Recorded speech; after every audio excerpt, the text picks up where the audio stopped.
Welcome to Transform Now, the podcast brought to you by robotic process automation pioneer SS&C Blue Prism.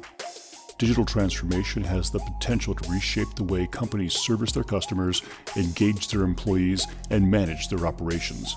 Whether you're looking to develop strategies, tactics, or best practices to positively impact the future of work, or you're curious to see how other companies have successfully navigated their digital transformation programs, then this podcast is for you.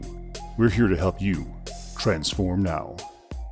Hello, everyone. I'm Brad Hairston with SS&C Blue Prism. Welcome to the Transform Now podcast. Today, I am delighted to have a returning guest on the show, John Rossman, an advisor and author of The Amazon Way. John's first appearance on the show is in the top 20 most popular podcast of all time for Transform Now based on number of listens. And today, he and I will be discussing the importance of pressure testing big bet initiatives. John, welcome back. Why don't you provide a quick intro just to remind people about yourself? Yeah, so I'm a former Amazon leader. Along the way, a client of mine actually recommended to me that I write a book about what I learned at Amazon and how it can apply to others. So I've written 3 books. The Amazon Way is one, Think Like Amazon is another. I write a Substack newsletter called the Digital Leader Newsletter, and I work with leaders and clients on essentially making change happen, right? Like, how do we transform? How do we create change? And it's great to be back again. Excellent. Well, really good to have you. And congratulations on being in the top 20, by the way. That's a big honor. I think that's more of a testament to you and what you've built, Brad, than to me. So anyway, thanks again for inviting me back. Appreciate that. So John, your digital leader newsletter is fantastic. I love reading that every time you produce new content. I know you have a ton of subscribers to it. And one of the recent versions really caught my attention. It was titled, "Your Big Bet is Going Great Until Suddenly It's Not." So I wanted to talk to you about that today. You know, we live in a world of digital transformation, which means a lot of things to a lot of people. Certainly that is I would say a big bet initiative, but there's many flavors of it as well that also are big bets. But let's start by level setting on what a big bet initiative is. Yeah. So I think, the big bets, one is big, right? So they have to be substantial investments, substantial, business cases, and substantial ambition and degree of change. And the other key word is the word bet, right? This isn't a big sure thing. This is a big bet. And that means there's an element of risk and unknown behind it. And so a big bet is anything that has both of those attributes, meaning it has size and importance. And if we're not really thoughtful about this, if we're not careful, it has a potential for not succeeding. So this can be, digital transformations. It can be new product launches. It can be mergers and acquisitions. It can be major technology platform transitions. Anything that has kind of those elements of like being substantial and a degree of trickiness about it that creates risk. And John, historically, how successful have big bet initiatives proven to be? What is your research determined on that? Yeah. And, lots of great data points out there. All of them point to a high degree of failure across any of those types of big bets, right? So, McKinsey will articulate that 84% of all digital transformations fail. And I think by failing, it means it substantially doesn't deliver the promise of what it was supposed to deliver, and or it's substantially kind of over budget over time. Mergers and integrations, 90% of M&A work, fails. And again, I think that means it doesn't live up to, in a material way, the promise of the business case that the merger was done on. And so there's a high degree of failure. And I always ask myself the question, like, these are really, really smart people, and leaders in these companies. What are we learning? Like, and what can we, in tangible, small ways, do differently to just increase our odds of success on these? that's the game I like to play. And I think I've figured out a few things over my career that are real kind of, game changers in terms of how Yeah. we both define and how we manage these types of big bet initiatives. The title of it, which was "Your Big Bet is Going Great Until Suddenly It's Not." Like, to me, like that's the story behind these two, which is like typically everyone thinks their big thing is going great. They always start off fantastic, and everything, right? Like all rosy. We're optimistic. It's going great, going great. Maybe you start seeing a few yellow flags tear up, and everything. Maybe you even go live, and at some point there, you have to face the reality, like, oh yeah, like this didn't go great, or there is some hard risk that comes along. And that's typically how it happens. Is it seems like it's going great until suddenly it's not. Suddenly it's not. And those failure rates you mentioned are just startling. So high. What are some of the key reasons that these initiatives are not being successful?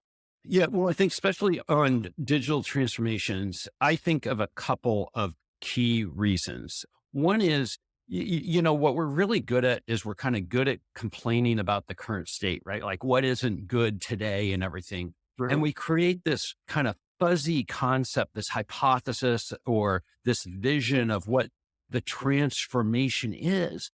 But we never force clarity on what that transformation is. Like, give me 10 use cases, specific use cases of what I'm going to be able to do in the future that I can't do today. A game like that, right?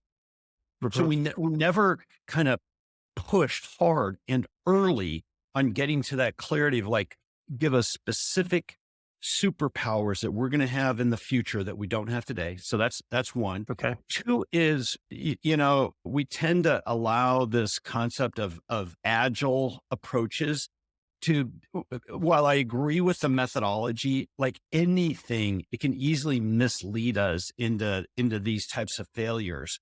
And I refer to agility as like, it's the methodology of no accountability, right? No scope, no budget, no schedule, right? And so they allow that methodology to be twisted in a way that doesn't force outcomes.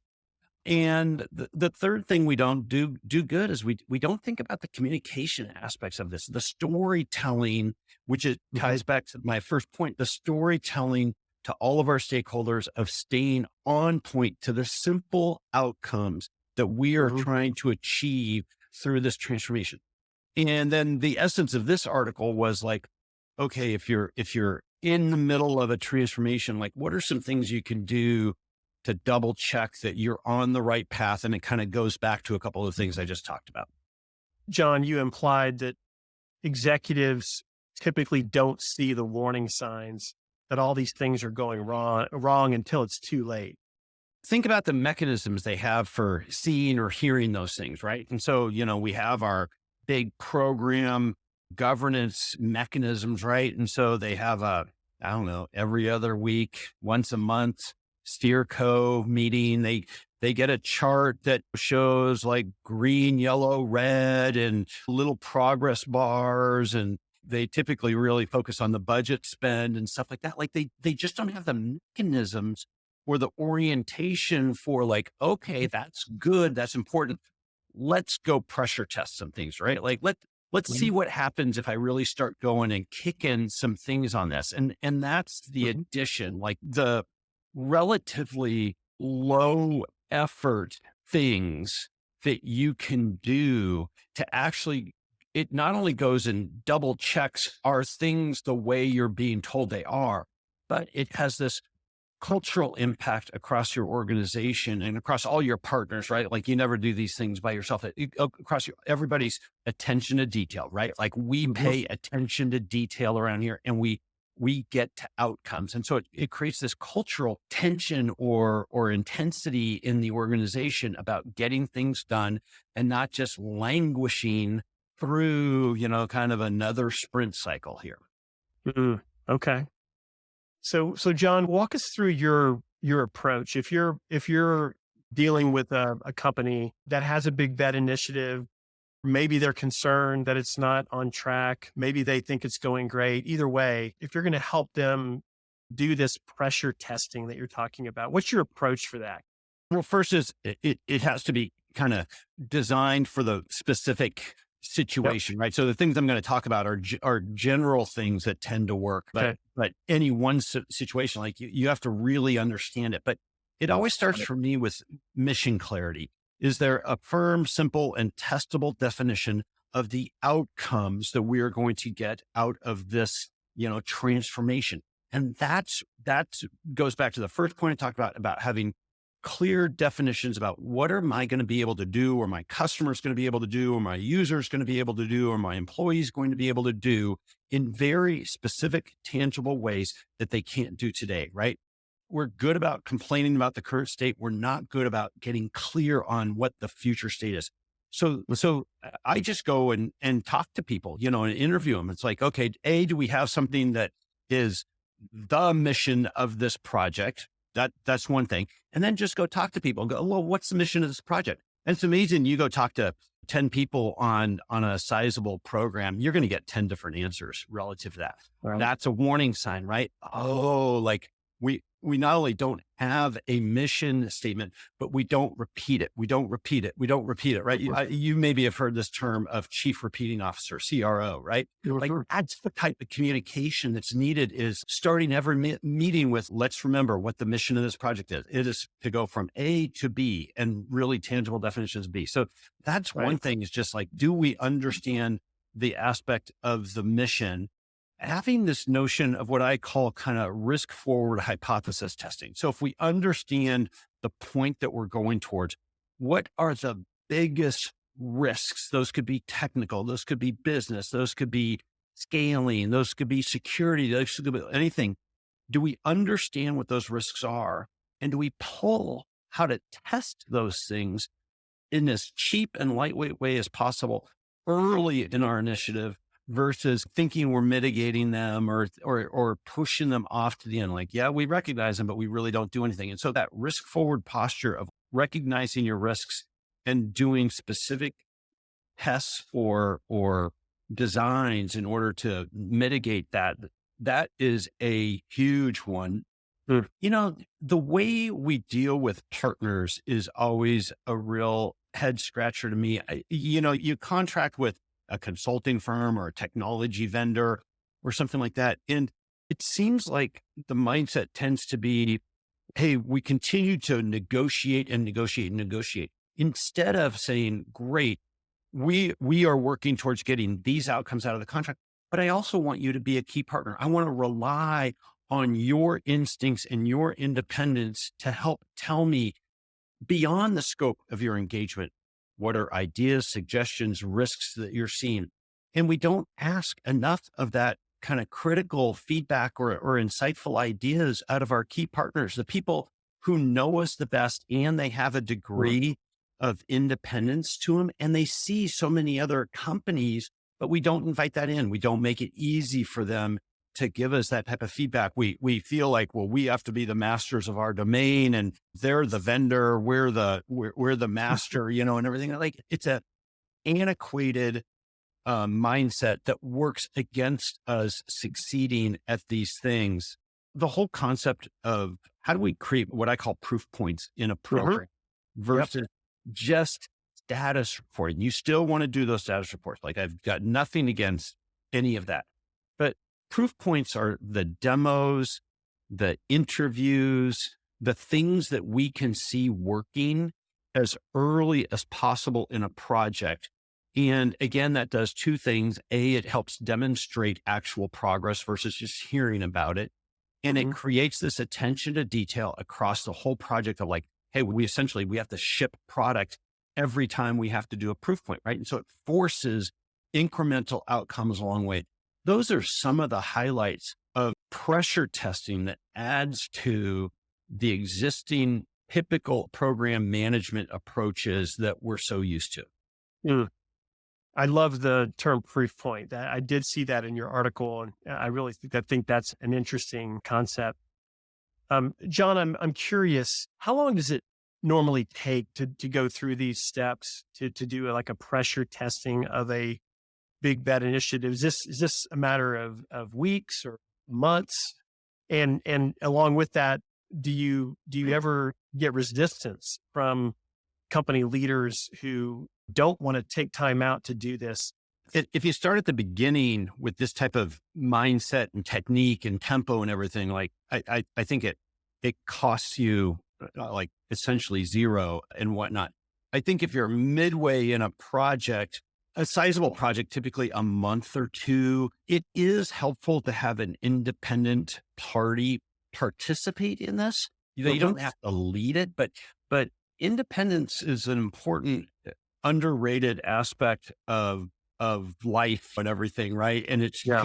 it's too easy to not want to go on a real truth-seeking mission when you're essentially biased or conflicted because Mhm. of the situation. But I'd say a month or two gives you the time to really get oriented into, well, what is the truth of this situation?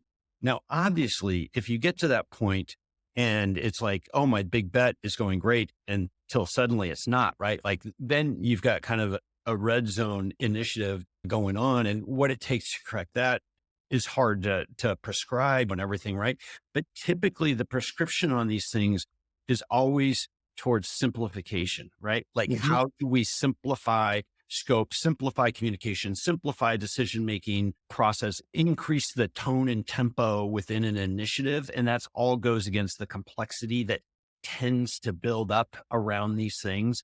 And I would just recommend to leaders on these things, like be more skeptical about what you're hearing and go and test it. That's the whole essence. I mentioned kind of the truth, but verify, Mhm. proverb in the newsletter, which I didn't know. I learned by writing this. It's actually a Russian proverb and whatnot, but that's the whole spirit of everything that we're talking about, which is don't just trust and verify.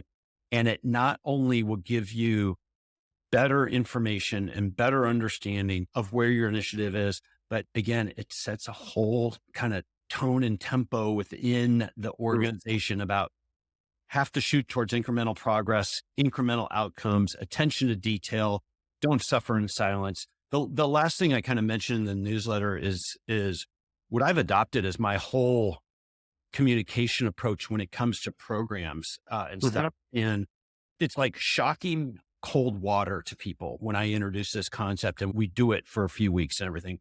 And it's called feature the bad news. Like what we're all oriented towards in everything we do is we want to be successful. And so we think it's our job to feature the good news, right? The things that are Mhm. going well. Well, a project is nothing more, a program is nothing more than an amalgamation of issues, right? Like we know that. Mhm. Like it's just a set of issues piled together and we're trying to make progress against them and everything.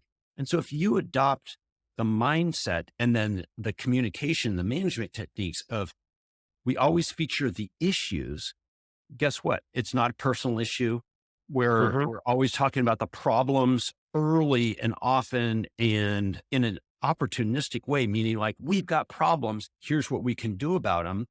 Then you're in such a better proactive stance and you create this culture that always is looking at, like the downside risks of things that happen. And when you run a big complex initiative, that is what saves you at the end of the day is you are really good at recognizing and dealing with issues. That is Mm. what makes successful big bets.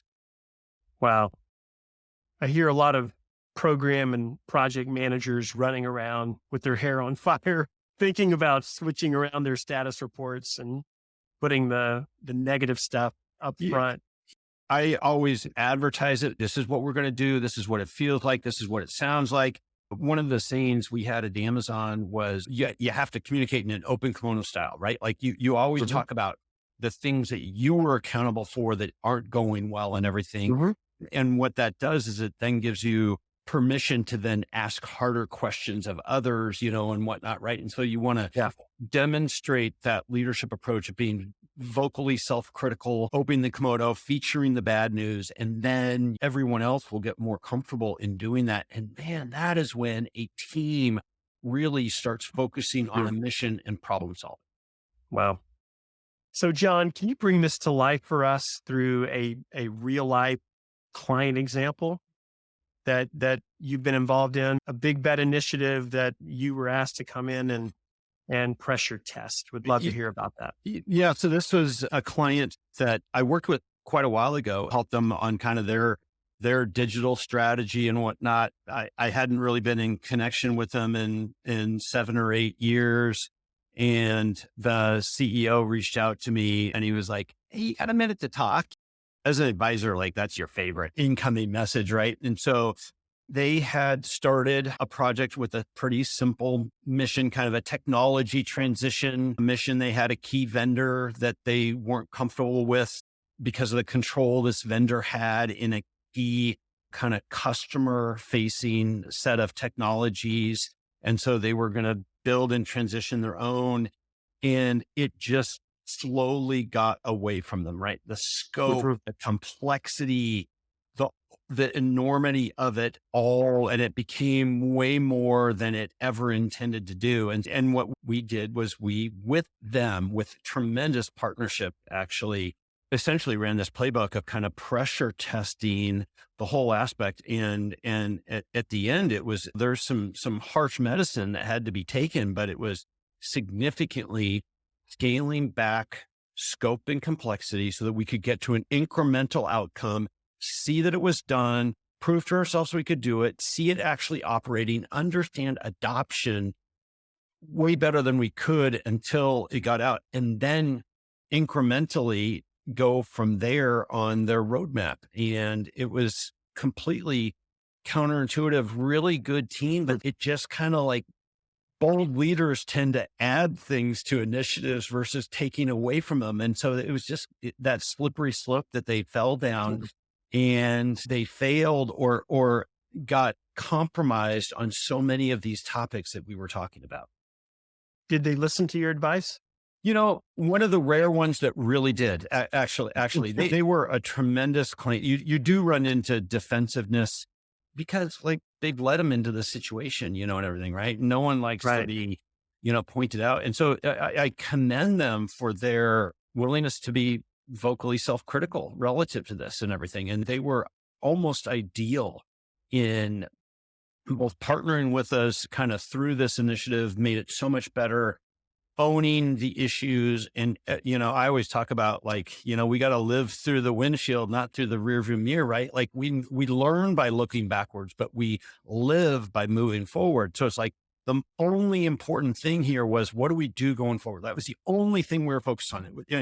And I had one of the leaders one time referred to it as an audit, and I just like stopped them in the meeting. It's like, this is not an audit. This is only to help us learn why we're here and where we're at. Do we go through kind of the past? I am not here to understand everything or why we got here. That is not the mission of why we are doing this. It is only to help us get on a path that's going to lead us to success.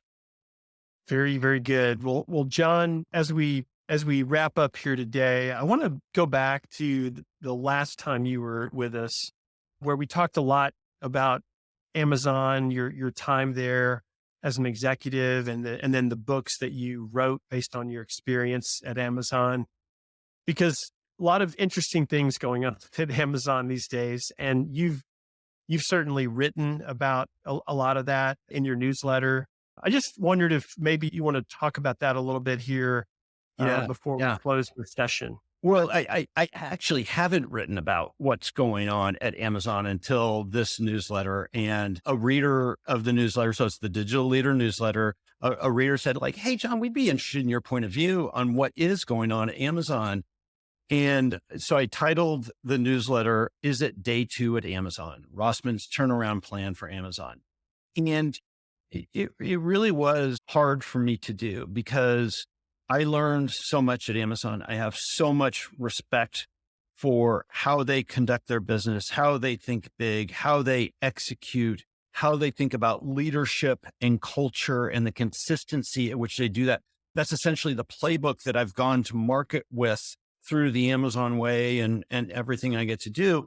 And so I kind of like, okay, like let's get into it, and everything. And the first thing I did was just like, okay, let's just lay out the facts, right? All the news that we know about the current layoffs and adjustments that Amazon is going on. And as I just suggested, like, hey, one of the things I'd recommend you do, Amazon, is approach this from a zero-based mindset.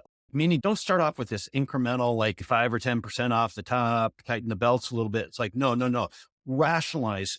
We are doing nothing today. Rationalize why your business or program should go forward. And then I just started diving into some of the financial and program backgrounds that are going on there. And it's a complex organization. Just one data point. So Amazon's 2020 and 2021 annual CapEx was almost $66 billion, just under $66 billion. Just to put that in perspective, Apple, $12 billion, Microsoft, $24 billion, Meta, $39 billion, Alphabet, $30 billion.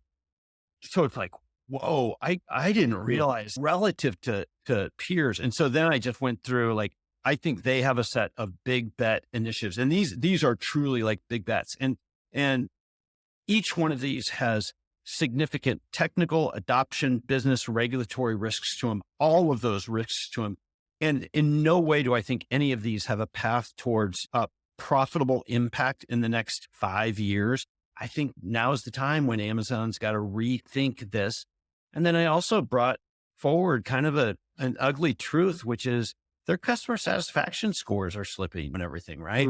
And that matches my own personal experience as a fairly high volume Amazon shopper. I understood it during the pandemic, and everything, but past year, it's still been, it hasn't been pre-pandemic experience, the precision, the on-time delivery, the quality and everything. And so I just wrote a very sincere set of recommendations for Amazon. And it's not just a financial plan, it's a culture reset plan, right? Like, I think Amazon has gotten away from the ownership mindset, the frugality mindset, the innovate by constraints, by having less mindset. I think they just naturally kind of got a bit sloppy. And so that's what the essence of the newsletter is.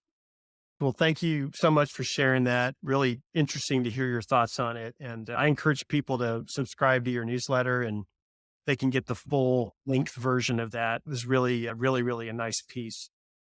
Well, John, thank you for returning today to talk about big bet initiatives and this whole idea of pressure testing them. That is such great advice for company leaders. I don't know any company leaders that don't have one or more big bet initiatives going on, whether that's around ERP or product introduction or intelligent automation, digital transformation. Everyone's got their plate full. So really, really good advice. I hope they heed it. But thanks for being here. Happy New Year to you. And I wish you the best. Well, thanks. And I hope I gave everybody, something that they can put to work today and improve their odds on being successful at their big bet initiatives. Thanks for tuning in to Transform Now. For more insightful discussions on digital transformation and more, check out our podcast channel where you'll find all of our previous episodes. And to make sure you never miss an episode, subscribe to the show on your favorite podcast player. And if you like what you've heard, please leave us a review. For more information about digital transformation and the future of work, check out blueprism.com to learn how SS&C Blue Prism's digital workforce is enabling enterprise transformation now.